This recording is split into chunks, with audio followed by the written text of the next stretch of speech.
करारविन्दनेन पदारविन्दं मुखविन्दे विनेश विनेश यतं तस्य पत्रस्य पुटशयान शयान बालं मुकुन्दमला। श्रीकृष्ण गोविन्द हरे मुरारी, हे नाथ नारायण वासुदेवा। जीवे पवस्वामृतमेतदेवा, गोविन्द दामोदर माधवेति, गोविन्द दामोदर माधवेति। कार्तिक मास की कथा सुनने वाले सभी भक्तों का आज की कथा में हार्दिक स्वागत है। हरे कृष्णा। आज सुनिए कार्तिक मास महात्म्य के अध्याय की कथा।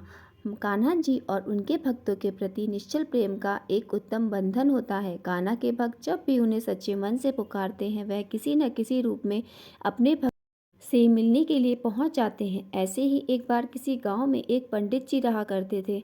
वह रोज रोज घर घर जाकर भागवत गीता का पाठ किया करते थे, क्योंकि कान्हा जी को ऐसे लोग बहुत ही प्रिय हैं जो सदा भागवत गीता का पाठ करते हैं या सुनते हैं, और कान्हा जी की विशेष कृपा ऐसे भक्तों पर सदा बनी रहती है। अब एक दिन उन पंडित को जब वे घर जा रहे थे तो रास्ते में कुछ चोरों ने पकड़ लिया और डांटते हुए पूछने लगे कि तेरे पास जो कुछ भी है हमें दे दे। जो तो पंडित जी हाथ जोड़कर बोले, बेटा मेरे पास तो कुछ भी नहीं है, बस यही एक भागवत गीता की पुस्तक है, चाहो तो तुम इसे ले लो, और अगर तुम्हें कुछ और चाहिए तो एक काम करना, मैं यहाँ पड़ोस के घर में जाकर रोज़ भागवत गीता का पाठ करता हूँ। वह यजमान लोग बहुत अच्छे हैं, जब और उनके घर में खूब पैसा है। जब मैं वहाँ पर कथा सुना रहा हूँगा तब उनके घर के सारे लोग मेरे साथ होंगे, तो तुम जाकर उस घर में चोरी कर लेना, क्योंकि उस समय तो सब लोग कथा सुनने में व्यस्त होंगे, तब तुम्हें चोरी करने में आसानी रहेगी। चोर पंडित जी की बात मान गया और पंडित जी को छोड़ दिया। अगले दिन जब पंडित जी उसी पड़ोस के घर में कथा सुना रहे थे, तब पंडित जी कई कहे अनुसार वह चोर भी वहां आ गया। पंडित जी ने उस चोर को देख लिया। अब वे अपनी कथा के बीच में उस चोर को सुनाते हुए कहने लगे कि यहाँ से मीलों दूर एक गांव है वृंदावन, वहाँ पर एक लड़का रहता है जिसका नाम है कान्हा। वह अक्सर वहाँ आया करता है। वह हीरो जवाहरों से लदा रहता है। अगर कोई उसे लूटना चाहे तो उसको लूट ले। वह रोज रात को उस पीपल के पेड़ के नीचे आता है जिसके आसपास बहुत सारी झाड़ियाँ हैं। चोर ने जब पंडित जी की बात सुनी तो वह बड़ा खुश हुआ और खुशी खुशी अधिक धन पाने की इच्छा से वहाँ से चला गया। अब वह चोर अपने घर गया और जाकर अपनी पत्नी से बोला कि सुनो, आज मैं कान्हा नाम के एक बच्चे को लूटने जा रहा हूँ। सुनो, वह हीरो और जवाहरों से लदा रहता है और वह जहाँ रहता है वह जगह यहाँ से मीलों दूर है। तो तुम एक काम करना, रास्ते में कुछ खाने के लिए बांध देना। पत्नी ने थोड़ा बांधकर उसे दे दिया और कहा कि बस यही है, जो कुछ भी है इसी को खा पी लेना। चोर अपने मन में यह संकल्प लेकर चला कि आज तो मैं कान्हा जी को लूट कर ही वापस आऊँगा। अब वह पैदल ही टूटे चप्पलों में वहाँ से पैदल चल पड़ा। रास्ता बहुत लंबा था, लेकिन वह चोर मन में उसी कान्हा नाम का बालक का ध्यान करते हुए आगे चलने लगा। हर समय उसे बस उसी बालक का रूप ध्यान में आ रहा था, जो एक नन्हा बाल रूप है, जो हर समय हीरे जवाहरों से लदा रहता है, और उसी के बारे में हीरे मोती चुरा लूँगा। इस तरह के रास्ते भर वह अपने नन्हे बालक का मन में ध्यान करता रहा। हुई तो वह उसी जगह पहुंच गया जहां पर उसे पंडित जी ने बताया था कि वहां वह बालक रहता है। अब उस जगह पहुंचकर वह सोचने लगा कि अगर मैं यहीं सामने खड़ा हो गया तो वह बच्चा तो मुझे देखकर भाग जाएगा। फिर भी इतनी दूर से मैं कहीं छिप जाता हूँ, फिर मैं इतनी दूर रहूँगा कि जब वो आएगा तो मैं पैदल भागकर उसे पकड़ लूँगा। इसलिए उसने मन में सोचा, क्यों ना मैं पास वाली झाड़ी में जाकर छुप जाऊँ। अब जैसे ही वह चोर उन घड़ी झाड़ियों में छिपा, झाड़ियों के लंबे लंबे कांटे उसे चुभने लगे। उस समय उसके मुंह से बस एक ही आवाज़ आई, कान्हा कान्हा। उसका शरीर लहलुहान हो गया, लेकिन मुंह से सिर्फ यही निकला, कान्हा आ जाओ, कान्हा आ जाओ। अपने भक्त की ऐसी दशा देखकर कान्हा जी चल पड़े। तभी रुक्मणी ने कहा, प्रभु आप कहाँ जा रहे हैं, वह आपको लूट लेगा। प्रभु बोले, कोई बात नहीं, अपने ऐसे भक्तों के लिए लूट जाना तो क्या, मिट जाना भी पसंद करूँगा। अब ठाकुर जी ने एक नन्हे बालक का रूप बना लिया और वे आधी रात होने पर उसी जगह पर आ गई जहाँ पर वह चोर झाड़ियों में छिपा हुआ था। अब जैसे ही वह उस जगह पहुंचे, चोर एकदम से झाड़ियों से बाहर निकला और उन्हें पकड़कर बोलता है, अरे ओ कान्हा, तूने मुझे बहुत दुखी किया रे। अब ये चाकू देख रहा है ना, चुपचाप अपने सारे गहने मुझे दे दे। कान्हा जी ने हंसते हुए उस चोर को अपना सब कुछ दे दिया और चोर खुशी खुशी अगले दिन अपने गांव में वापस आ गया। वह बहुत खुश था कि आज तो मैंने बहुत सारे हीरे जवाहर लूटे हैं, अब मुझे पूरे जीवन भर चोरी करने की आवश्यकता ही नहीं पड़ेगी। चोर बड़ा खुश होता हुआ अगले दिन सबसे पहले वो पंडित जी से मिलने के लिए गया और पंडित जी के घर में कथा सुना रहे थे जहाँ पे वहीं पहुँच गया।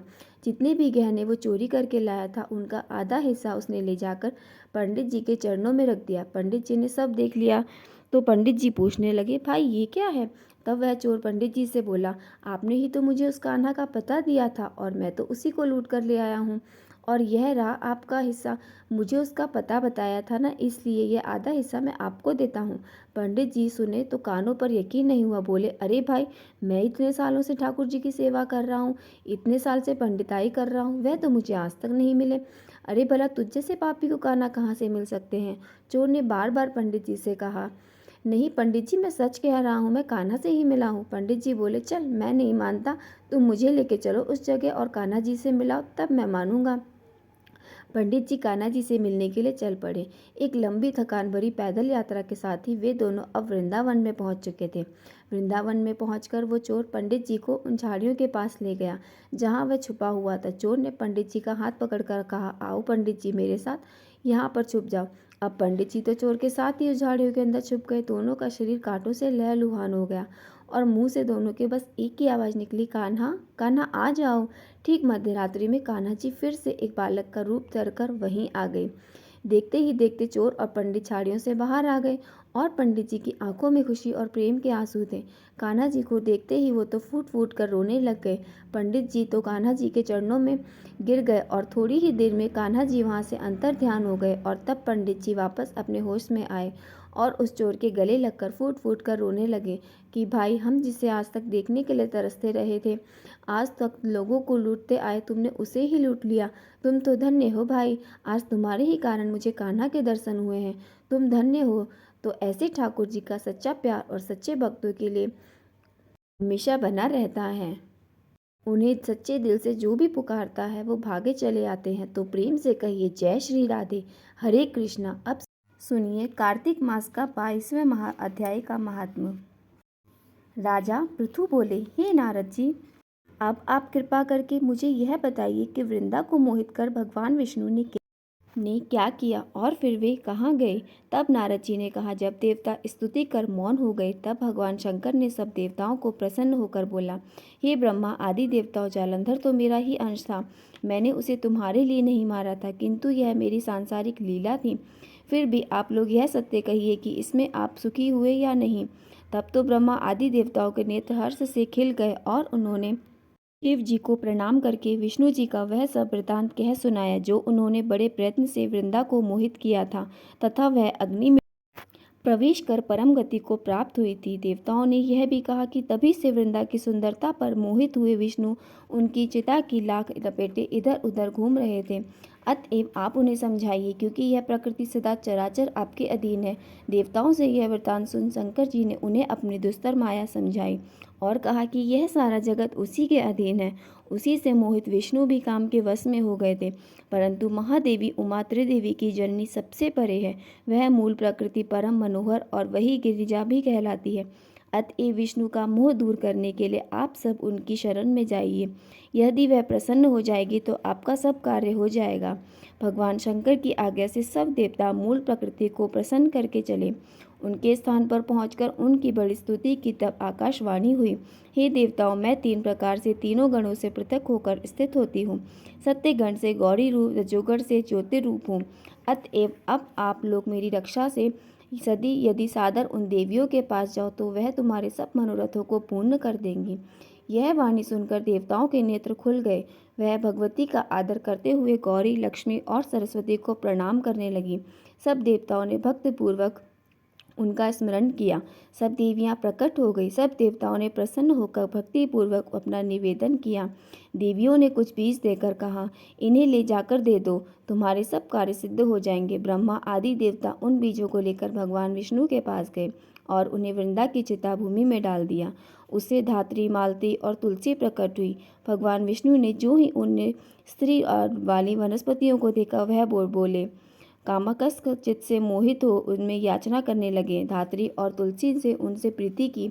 विष्णु जी सारा दुख भूलकर देवताओं से नमस्कृत होकर अपने लोक में चले गए। अब वह पूर्वत सुखी होकर भगवान शंकर का स्मरण करने लगे। यह आख्यान शिव जी की भक्ति देने वाला है। यहाँ पर 22वां अध्याय संपूर्ण होता है। अब हम सुनेंगे श्री तुलसी चालीसा। श्री तुलसी महारानी करु विनय सिर नाय, जो मम हो संकट विकट दीजे मात नशाय। नमो नमो तुलसी महारानी, महिमा अमित न जाय बखानी। दियो विष्णु तुमको सन्माना, जग में छायो सुयस महाना। विष्णु प्रिया जय जयति भवानी, तिहों लोक की हो सुख खानी। भगवत पूजा कर जो कोई, बिना तुम्हारे सफल न होय। जिन घर तब दाही होय निवासा, उस पर करहि विष्णु नहीं बासा। करे सदा जो तब नित सुमिरन, तेहि के काज होय सब पूरन। कार्तिक मास महात्म तुम्हारा, ताको जानत सब संसारा। तब पूरन पूजन जो करे कुवारी, पावे सुंदर वर सुकुमारी। कर जो पूजन नित्य प्रति नारी, सुख प्रद संपत्ति से होय सुखकारी। कर जो पूजन नित्य प्रत नारी, सुख संपत्ति से होय सुखारी। वृद्धा नारी कर जो पूजन, मिले भक्ति होवे पुलकित मन। श्रद्धा से पूजे जो कोय, भवनिधि से तर जावे सोई। कथा भागवत यज्ञ करावे, तुम बिन नहीं सफलता पावे। छाय तब प्रताप जग भारी, ध्यावत तुमहि सकल चित धारी। तुम्हि मात यंत्र तन, सकल काज सीधे होवे। क्षण औषधि रूप आप हो माता, सब जग में तब यश विख्याता। देव ऋषि मुनि ओ तपधारी, करत सदा तब जय जयकारी। वेद पुराणन तब यश गाया, महिमा अगम पार नहीं पाया। नमो नमो जय सुखकारिणी, नमो नमो जय दुख निवारिणी। नमो नमो सुख संपत्ति देनी, नमो नमो अग काटन छेनी। नमो नमो भक्तन दुख हरनी, नमो नमो दुष्टन भत छेनी। नमो नमो भव पाप उतारनी, नमो नमो परलोक सुधारनी। नमो नमो निज भक्तन उबारनी, नमो नमो जन काज सवारनी। नमो नमो जय कुमति नासवानी, नमो नमो सुख उपजावनी। चैति चैति जय तुलसा माई, ध्याव तुमको शीश नवाई। निज जन जानि मोहि अपनाओ, बिगड़े कारज आप बनाए। करहु विनय में मात तुम्हारी, पूर्ण आशा करहु हमारी। शरण चरण कर जोरी मनाहु, निष दिन तेरे ही गुण गाऊं। कहूँ मात यह आप मोह पर दाया, निर्मल होय सकल मम काया। मंगू मात यह बर दर दीजे, सकल मनोरथ पूर्ण कीजे। जनु मई नहीं कछु नेम अचारा, क्षमहु मात अपराध हमारा। बरह मास करे जो पूजा, तासम जग में और न दूजा। प्रथम ही गंगा जल मंगवावे, फिर सुंदर स्नान करावे। चंदन अक्षत पुष्प कढ़ावे, धूप दीप नैवेद्य लगावे। करे आचमन गंगा जल से, ध्यान धने निर्मल मन से। पाठ करे फिर चालीसा की, स्तुति करे मात तुलसा की। यह विधि पूजा करे हमेशा, ताके तन नहीं रहे कलेशा। करे मास कार्तिक का साधन, सोवे नित्य पवित्र सिद्ध होई जाई। हे यह कथा महासुख दोई, पढ़े सुने सो भव तर जाई। तुलसी मैया तुम कल्याणी, तुमरी महिमा सब जग जानी। भावे न तुझे मान नित नित ध्यावे, गा गा कर माँ तुझे रिझावे। यह श्री तुलसी चालीसा पाठ करे जो कोय, गोविंद सो फल पावहि, सो मन इच्छा होय। जय हो तुलसी माता की। अब हम तुलसी आरती करेंगे। तुलसी महारानी नमो नमो, हर की पटरानी नमो नमो। तुलसी महारानी नमो नमो, हर की पटरानी नमो नमो। धन तुलसी पूरन तप कीनो, शालिग्राम बनी पटरानी। जाके पत्र मंजरी कोमल, श्रीपति कमल चरण लपटानी। तुलसी महारानी नमो नमो, हर की पटरानी नमो नमो। धूप दीप नवेद्य आरती, पुष्पन की वर्षा बरसानी। 56 भोग 36 व्यंजन, बिन तुलसी हरि एक न मानी। तुलसी महारानी नमो नमो, की पटरानी नमो नमो। सभी सखी मैया तेरो जश गावे, भक्ति दान दीजिए महारानी नमो नमो। तुलसी महारानी तुलसी महारानी नमो नमो। तुलसी महारानी नमो नमो। हरि की पटरानी नमो नमो। प्रेम से बोलिए तुलसी माता की जय। कार्तिक के ठाकुर राई दामोदर की जय। श्री हरि विष्णु की जय। जय जय श्री कृष्णा। जय राधे राधे।